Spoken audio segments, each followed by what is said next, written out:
ಶ್ರೀಮತೆ ರಾಮಾನುಜಾಯ ನಮಃ. ನಾವು ಅನೇಕ ವಿಷಯಗಳನ್ನು ಕಲಿತ್ಕೋಬೇಕು.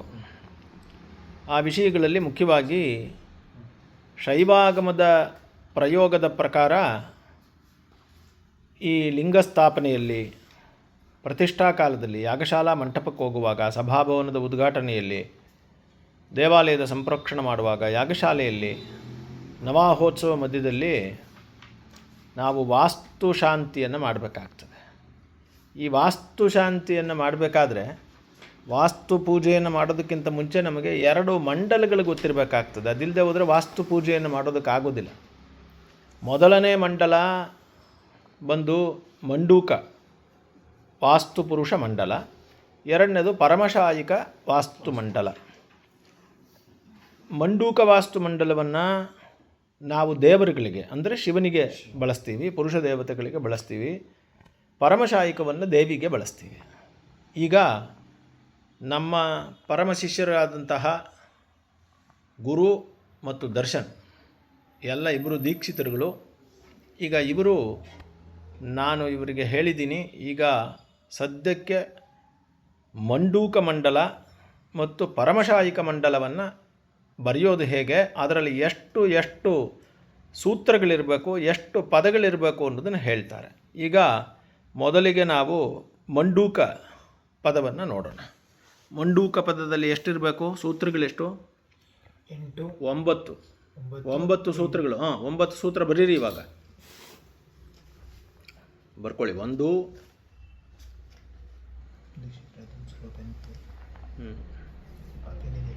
2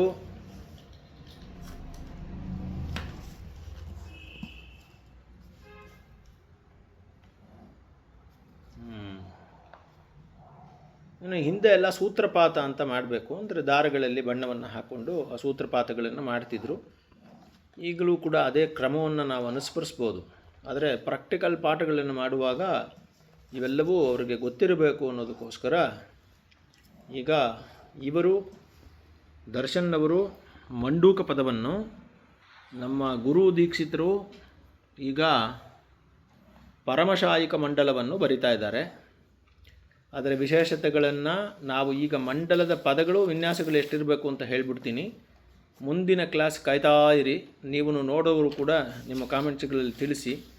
ಆಮೇಲೆ ಅದರ ಮಧ್ಯಭಾಗದಲ್ಲಿ ಯಾವ ದೇವತೆಗಳು ಬರಬೇಕು, ಆವಾಹನೆ ಹೇಗೆ, ಅದೆಲ್ಲ ಮುಂದಿನ ಕ್ಲಾಸ್ಗಳಲ್ಲಿ ನಾವು ನೋಡೋಣ. ಇವತ್ತು ನಮ್ಮ ವೀಕ್ಷಕರು ಇದನ್ನು ಯಾರು ಶೈವಾಗಮವನ್ನು ನೋಡ್ತಾ ಇದ್ದಾರೋ ಅವರಿಗೆಲ್ಲ ಒಂದು ಮಂಡೂಕ ಮಂಡಲ ಅಂದರೆ ಹೇಗೆ ಮತ್ತು ಪರಮಶಾಯಿಕ ಮಂಡಲ ಅಂದರೆ ಹೇಗೆ ಅನ್ನೋದನ್ನು ನಿಮಗೆ ತೋರಿಸ್ತೀನಿ.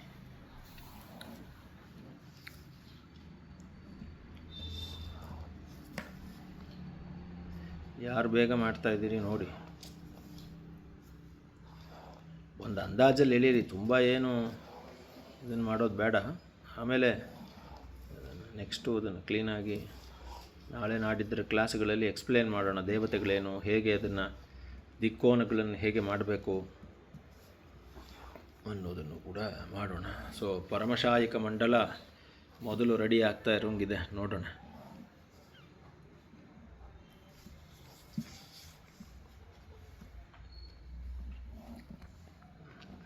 ನಮ್ಮ ಧರ್ಮಪತ್ನಿಯಾದಂತಹ ವನಿತಾರವರು ಕೂಡ ಅತ್ಯಂತ ಪ್ರೀತಿಯಿಂದ ಇದನ್ನು ನೋಡ್ತಾ ಇದ್ದಾರೆ.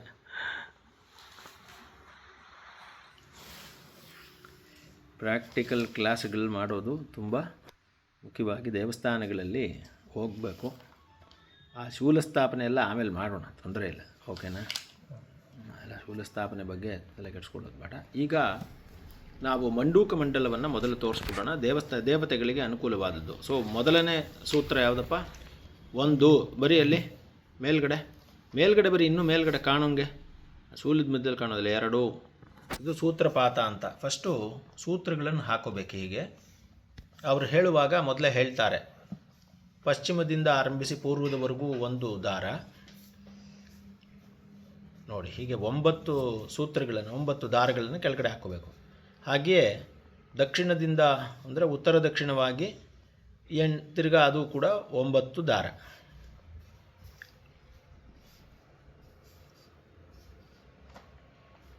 ಇನ್ನೊಂದು ಬರಬೇಕು, 1 2 3 4 5 6 7 8 ಇನ್ನೊಂದು ಲೈನ್ ಎಳೆಯಪ್ಪ ಕೆಳಗಡೆ 9. ಸೊ ಅಲ್ಲಿಗೆ ಇದೇನಾಯಿತು, ಮಂಡೂಕ ಮಂಡಲ ಸಿದ್ಧ ಆಯಿತು. ಇದು ಪೂರ್ಣವಾಗಿ ಚೌಕಾಕಾರದಲ್ಲಿ ಇರ್ತದೆ. ಇವನೊಂದು ಸ್ವಲ್ಪ ಆಯತಾಕಾರದಲ್ಲಿ ಬರೆದಿರ್ತಾನೆ. ಇವಾಗ ಚೌಕ ಆಗುತ್ತೆ. ಇವಾಗ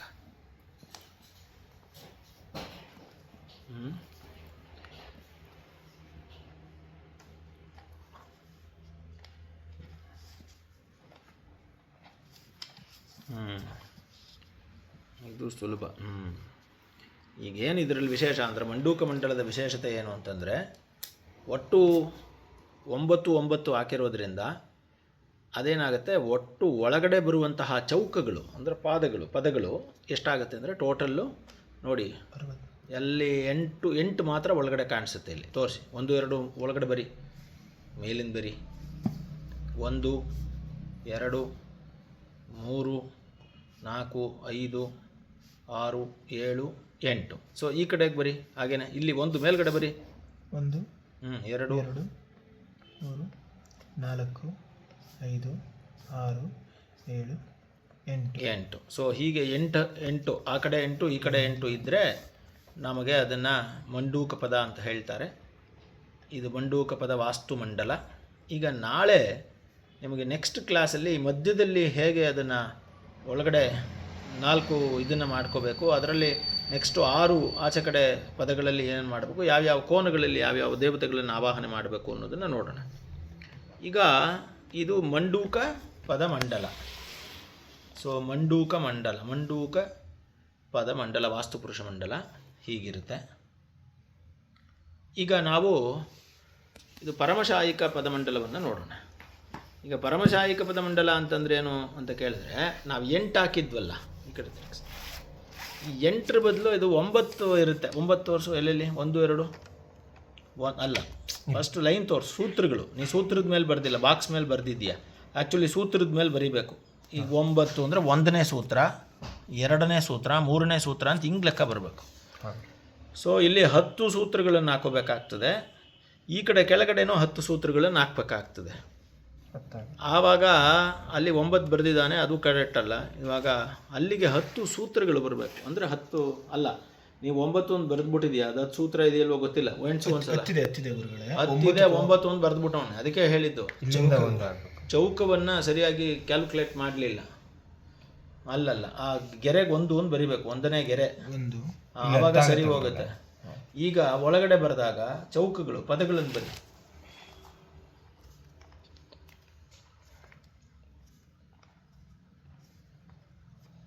ಇದು 9 ಆಯಿತು. ಇಲ್ಲೂ ಈ ಕಡೆನೂ 9 ಚೌಕ ಇರ್ತದೆ. ಸೊ ಇದು ಬಂದು ಪರಮಶಾಯಿಕ ವಾಸ್ತುಪದ ಮಂಡಲ. ಸೊ ಇದನ್ನು ದೇವಿಯರಿಗಾಗಿ ಬಳಸ್ತಾರೆ. ಈ ಕಡೆ ತಿರುಗಿಸಿದ ಮುಂದೆ ಎಲ್ಲ ಶೂಲುಗಳೆಲ್ಲೆಲ್ಲಿ ಬರಬೇಕು ಅನ್ನೋದನ್ನೆಲ್ಲ ನಾಳೆ ನೋಡೋಣ ಕ್ಲಾಸಲ್ಲಿ. ಇವತ್ತು ಇದೊಂದು ನಿಮಗೆಲ್ಲ ತೋರಿಸೋಣ ಪ್ರಾಕ್ಟಿಕಲ್ಲು ಅಂತ ಅನ್ನಿಸ್ತು. ಶ್ರೀಮತೆ ರಾಮಾನುಜಾಯ ನಮಃ. ಶೈವಾಗಮವನ್ನು ಕಲಿಯೋರಿಗೆಲ್ಲ ಇದು ಉಪಯೋಗವಾಗಲಿ ಅಂತ ಹೇಳಿ, ಯಶಿವೋ ನಾಮರೂಪಾಭ್ಯಾಂ ಯಾದೇವಿ ಸರ್ವಮಂಗಲ ಸಂಸ್ಮರಣಾತ್ ಪುಂಸಾಂ ಸರ್ವತೋ ಜಯಮಂಗಲಂ.